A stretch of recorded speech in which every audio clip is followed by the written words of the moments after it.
Hello, today I'm exploring a bird paradise. I'm on an island called Tiritiri Matangi, if I'm saying that correctly, which is about an hour on the ferry out of Auckland, and it is a haven for all sorts of different species of birds. New Zealand, until humans arrived, was basically without any mammals, but humans we've brought with us rats, mice, cats, hedgehogs, weasels, stoats, and they've been a real threat to the bird life here on New Zealand because all those birds, they haven't evolved to deal with ground predators, so all those mammals have been a real threat to the native birds. However, islands like Tiritiri Matangi are now completely pest-free. All those mammals have been removed, and because there's no pests here, the birds have been able to thrive, and it is a real hub for birds and bird watching. So I can't wait to explore today and see what birds we can find. And look, it is absolutely beautiful. So come with me and let's see what birds we can find. Let's go.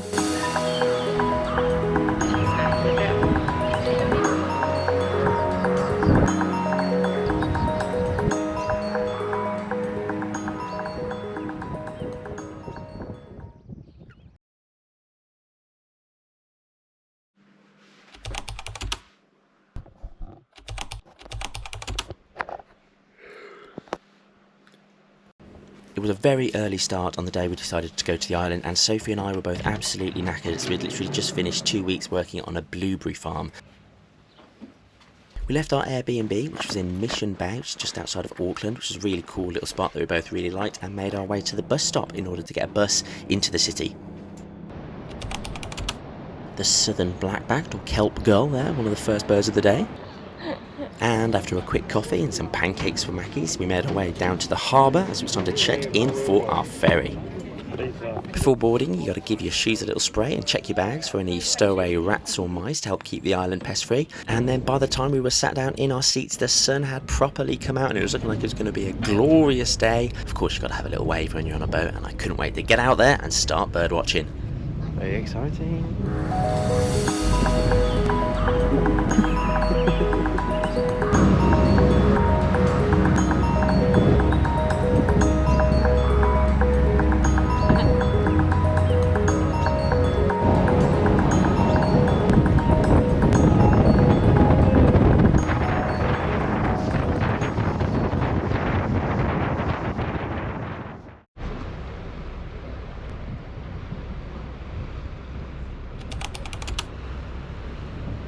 After just over an hour at sea, we finally arrived at the island, Tiritiri Matangi, and it looked spectacular. Look at these waters.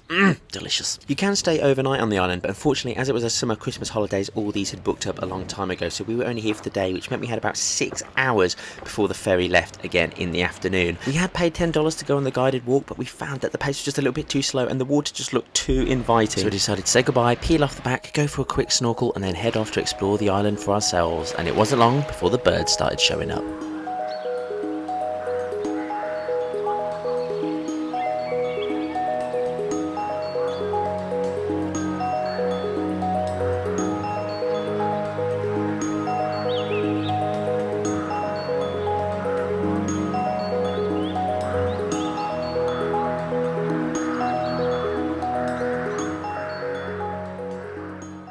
This is one of my favourite New Zealand birds, the Kereru, or the New Zealand pigeon. It's an endemic species that you can find all across the country, from native forest and bush to cities and parks. It's got this lovely bluey green plumage with patches of iridescent purple and brown, and it's much larger than the European wood pigeon that we get over here. And I love it even more because it has this great reputation of getting drunk by eating fermented fruits and berries and falling out of trees completely pissed.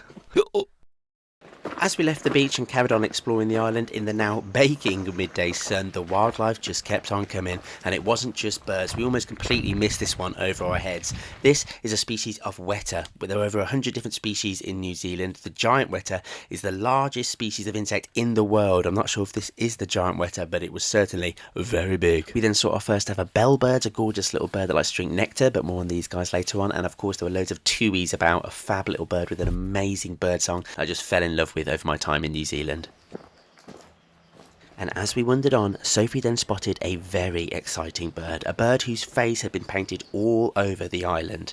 This is the North Island Kokako, a large grey songbird with a black mask and these blue wattles under its bill. It's a very clumsy bird that sort of just hops and glides about, and unfortunately in 1999 had fallen to just 330 pairs.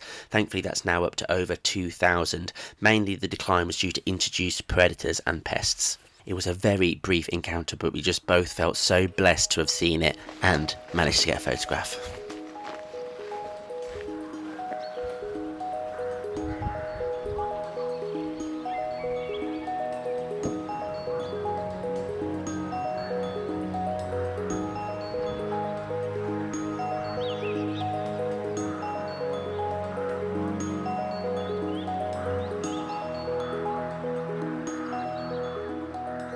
Just had fantastic showing of what I think is called a North Island saddleback blackbird with this lovely like orange chestnutty saddle on their back, and it was just right there, two of them calling to each other.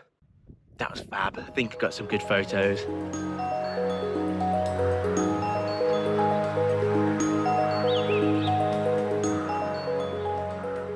It's pretty magic here. Look at this lovely bay. Got the swallows flying over. The Kereru keep flapping up over here.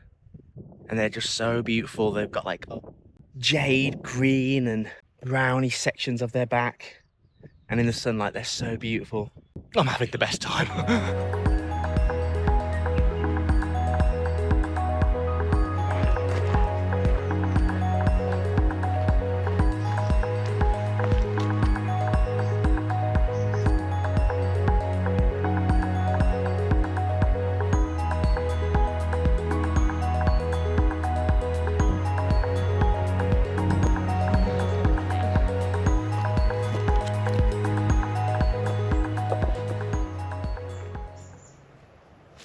Another North Island saddleback rustling around in the leaves there. And after a very busy morning of bird watching packed full of lifers, it was definitely lunchtime. So we headed to the visitor centre to enjoy our packed lunch and have some much needed refreshments, and of course went in the gift shop. Here's Sophie showing you some of our purchases. What up, Tiritiri Matangi?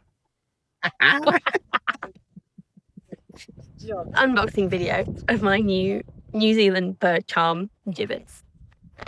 Yeah.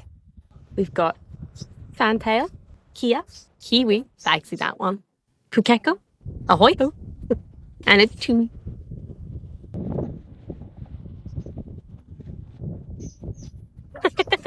But we didn't just buy the gibbets, I did go a little bit overboard. I bought a hat, some stickers and this pocket bird guide, which in fact was very useful for the rest of our trip. I'm just up at the lighthouse, which is also where the visitor centre is located on the island. And I think this is also where you can book to stay the night, which we did look into, but it's the Christmas and summer holidays. And the time that we were here was just all fully booked, which is a real shame because at night time, so nocturnal birds like the kiwi might come out, which apparently there's lots of kiwi here. Little penguins as well, that would have been incredible. However, despite having to leave in a couple of hours, I've had a fantastic day here. So many birds. And I'm just looking around now, trying to find this other bird that's a bit like the Australian swamp hen, the Kokako. I think it's called the takehi. I don't know how to say these Maori bird names at all, but it's like squatter. Looks like a real thick, chunky version of that bird. So despite having a really good look around and even asking for some help from some of the volunteers, we weren't able to track down the takahe. They weren't showing today, unfortunately, but it was hard to be disappointed when there were so many great birds around, including plenty of tui with their incredible bird song. I'll play a recording of it for you now.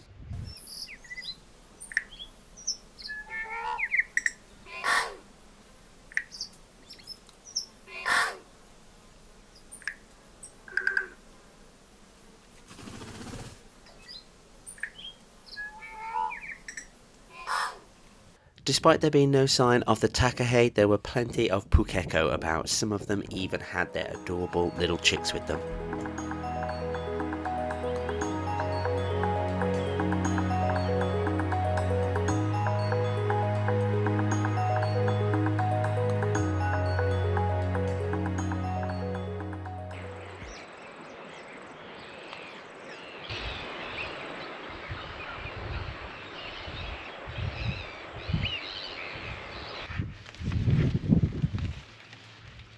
An adorable little bird just wandered across the path then. I've got no idea what it was. I love that. I love seeing stuff and just being like, what is that? It's class. Every single bird call, I'm like, what is that? I've no idea. Every little bird, I'm like, I don't know what that is. It's really fun.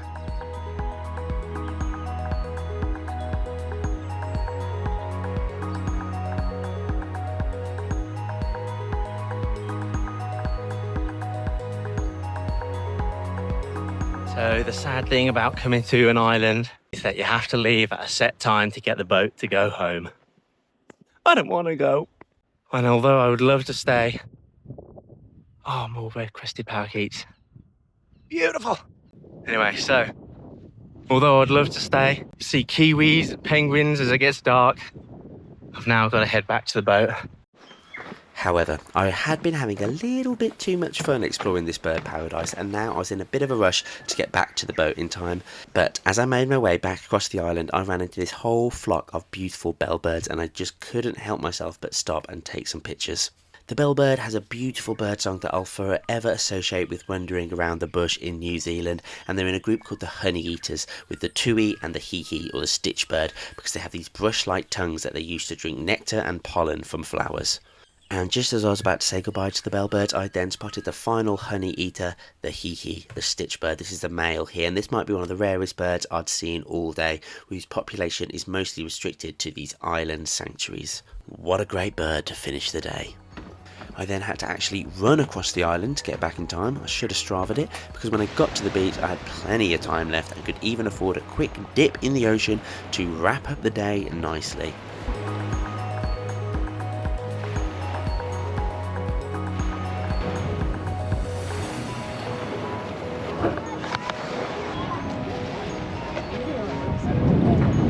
An incredible day. If you enjoyed watching this video, please consider liking, leaving me a comment, subscribe to the channel.